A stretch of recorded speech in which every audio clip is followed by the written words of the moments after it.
Assalamualaikum warahmatullahi wabarakatuh. Salam sejahtera untuk kita semua. Para mahasiswa Universitas Nasional dimanapun Anda berada, bagi Anda yang pada semester ini mengambil mata kuliah kewirausahaan, dan saya sebagai dosen pengampu mata kuliah kewirausahaan akan memfasilitasi Anda sebagai fasilitator bagi Anda untuk memahami beberapa materi-materi di mata kuliah kewirausahaan ini. Di awal-awal kita sudah meminta Anda untuk mempersiapkan ide-ide bisnis yang Anda miliki, disesuaikan dengan program studi Anda. Anda akan menetapkan apa nama perusahaan Anda. Anda diminta untuk menetapkan bisnis apa yang akan Anda tekuni bila Anda menjadi seorang entrepreneurship, baik bisnis di bidang jasa maupun di produk barang. Anda bisa memutuskan untuk mengambil suatu bisnis, dan bisnis itu tentu kelak akan menjadi usaha yang harus Anda tekuni. Para mahasiswa sekalian, di pertemuan minggu keempat ini kita akan mendalami tentang disrupt. Disrupt dalam artian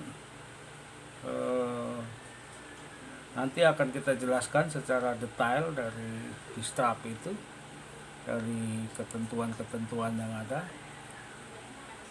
Dan saya juga akan melihat dari beberapa paradigm tentang disrupt itu adalah bagaimana kemajuan informasi, teknologi, kemudian kemajuan teknologi informasi dan komunikasi itu mendisrupt para pengusaha-pengusaha, mendisrupt bagaimana industri 4.0 itu di satu sisi memberi semacam kemudahan-kemudahan bagi para pebisnis, tetapi juga persaingan-persaingan itu semakin ketat, bukan lagi pada siapa yang besar, bukan lagi kepada siapa yang kuat, tapi bisnis masa depan, entrepreneurship masa depan ditentukan siapa yang cepat, bukan siapa yang kuat dan siapa yang besar. Bagi yang terlambat mengantisipasi kemajuan-kemajuan teknologi informasi dan komunikasi itu tentu akan ketinggalan. Beberapa bisnis di masa depan itu akan lebih berfokus kepada bisnis-bisnis yang sifatnya online, penjualan-penjualan yang sifatnya online, dan penjualan-penjualan secara berbasis teknologi, dengan penjualan secara online di mana-mana, termasuk transportasi yang menggunakan aplikasi online sudah mendisruption beberapa usaha-usaha atau kendaraan-kendaraan umum. Ojek pangkalan sudah kalah oleh ojek online. Bis-bis angkutan kota sudah dikalahkan oleh angkutan-angkutan yang online. Para mahasiswa sekalian, di minggu ini Anda diharapkan mampu membuat semacam peta ide atau peta gagasan Anda. Di pertemuan yang minggu lalu saya sudah meminta Anda untuk membuat semacam tugas berupa survei, baik secara langsung maupun secara studi pustaka. Siapa-siapa saja pebisnis yang menurut Anda layak dan tepat untuk menjadi teladan bagi Anda bila Anda menekuni entrepreneurship atau bisnis Anda. Bila Anda melihat para pengusaha-pengusaha sukses itu, success story dari para pengusaha-pengusaha itu bisa menjadi teladan bagi Anda untuk menapaki bisnis Anda di masa yang akan datang. Peta pikiran atau peta ide Anda itu akan Anda buat berdasarkan tentang apa yang kita sebut dengan disrupt. Disrupt dimaksudkan itu adalah Yang pertama adalah drive, yaitu dari mana ide itu berasal. Tentu Anda bisa memiliki ide bisnis dari orang lain, bisa juga dari diri Anda sendiri, tetapi dalam konteks ini Anda akan melakukan semacam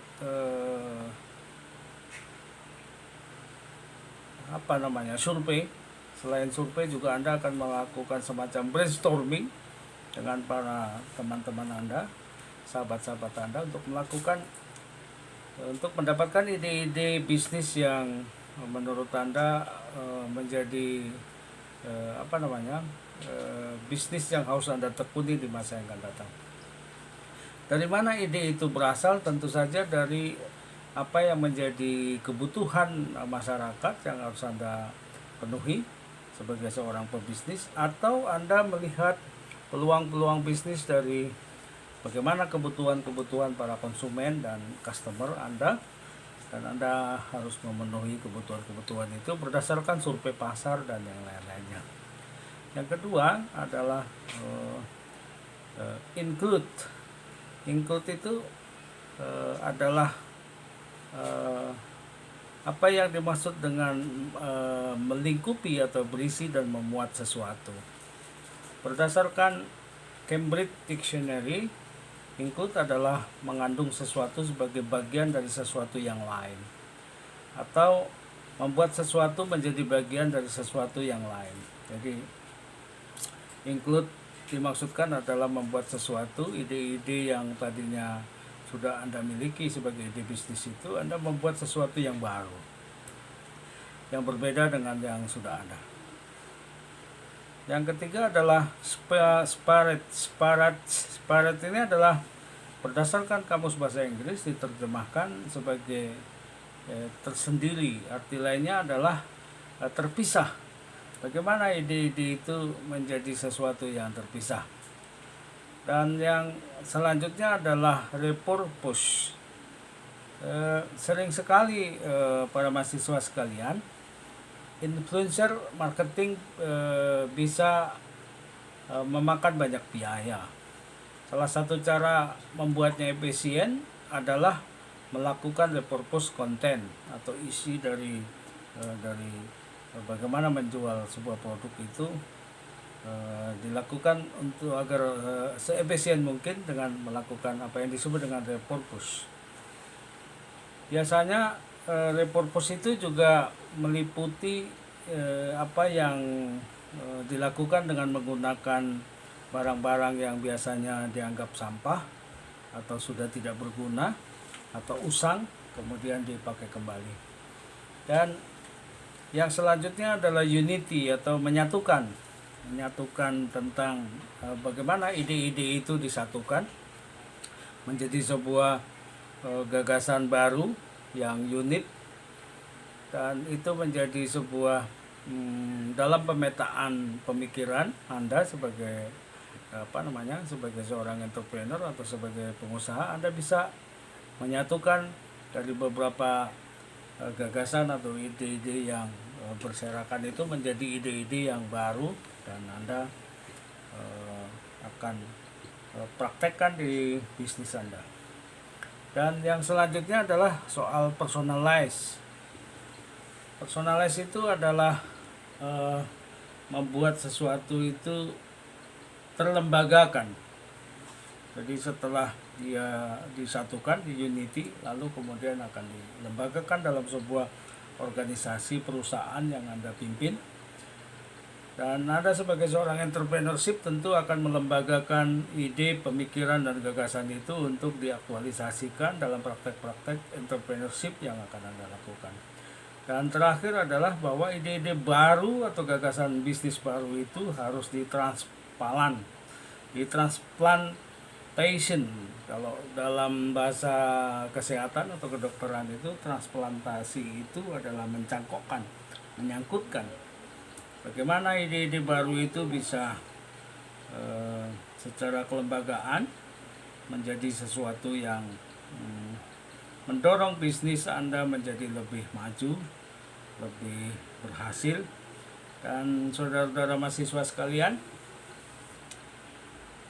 Disruption ini dimaksudkan untuk bagaimana Anda menemukan ide-ide baru itu, dari cara bagaimana Anda menemukannya sampai Anda bisa mempraktekkan ide-ide itu untuk kemajuan bisnis Anda di masa yang akan datang. Baik, di sesi selanjutnya kita akan diskusikan lagi nanti tentang bagaimana model bisnis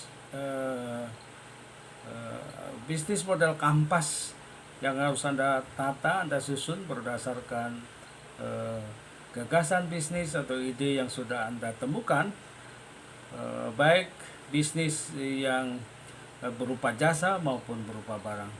Anda akan menyusun semacam proposal bisnis, perencanaan bisnis Anda atau bisnis plan Anda, dan Anda menyusunnya sebagai sebuah proposal bisnis yang secara konten Anda bisa susun itu berdasarkan survei yang sudah Anda lakukan. Untuk di pertemuan ini kita cukupkan di sini. Mudah-mudahan Anda dapat memahaminya dan bagaimana Anda menemukan ide-ide atau pemikiran bisnis itu, bagaimana Anda memetakan gagasan dan pemikiran bisnis Anda itu. Lalu nanti setelah itu Anda selanjutnya akan membuat semacam proposal rencana bisnis Anda di masa yang akan datang. Terima kasih. Billahi taufiq wal hidayah. Wassalamualaikum warahmatullahi wabarakatuh.